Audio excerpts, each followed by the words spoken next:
waxaa ismaamulka Wajeer ee gobolka Waqooyi Bari gaaray Maxamed Cabdi Maxamuud oo horey u hogaamin jiray dowlad deegaankaasi ka hor inta aan xilka laga xayuubin.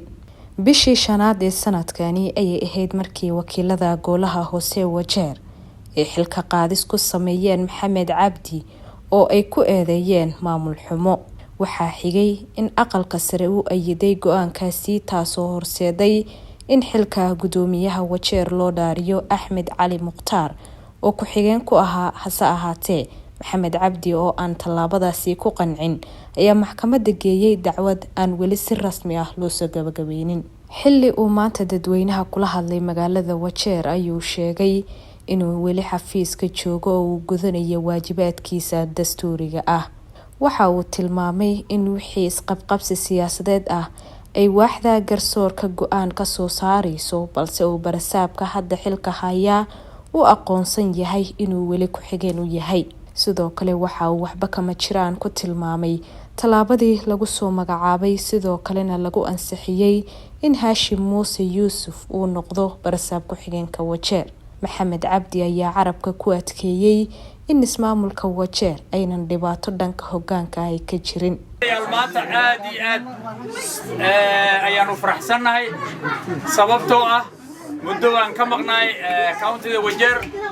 dadkiina isoo doortay 2017 marka arrimo yar oo siyaasad waa dhacday wixiina marka waxa waaye waa shay aan ka heshiin karna haddana maxkamad bay jirtaa marka waxaan doonaynaa reer Wajeer inaan iscafino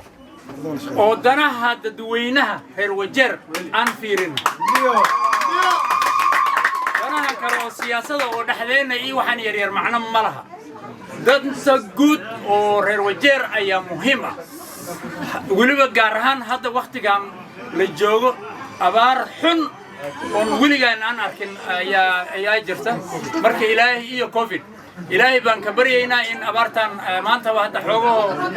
roob iyo waxaan arkay xoogo daruura marka insha Allah roob ilaahay hana siiyo marka aan iska dhaafno waxyaalaha yar yar aan ismaadno MPyalka MCAs governorga iyo odayaalkan wada imaadna reer Wajeer sideen ugu talin lahayn ninka walaalkeen oo Axmed aan asagana dibadnimadiisa hawata shaqadiisa xafiiskiisa waa kaas marka shaqada saasaan ku wadna waxaan kala waxaa sidoo kale halkaasi hadal kooban ka jeediyay xildhibaanka deegaanka bariga Wajeer Rashiid Qaasim Amiin oo amaanay sida dastuurka dalka uu kala cadeeyay shaqooyinka golaha fulinta baarlamaanka iyo garsoorka. Kenya sharci baa jira sharciga waxaa jira baarlamaan waxaa jira executive oo madaxweynaha uu weeyahay waxaa jira judiciary-ga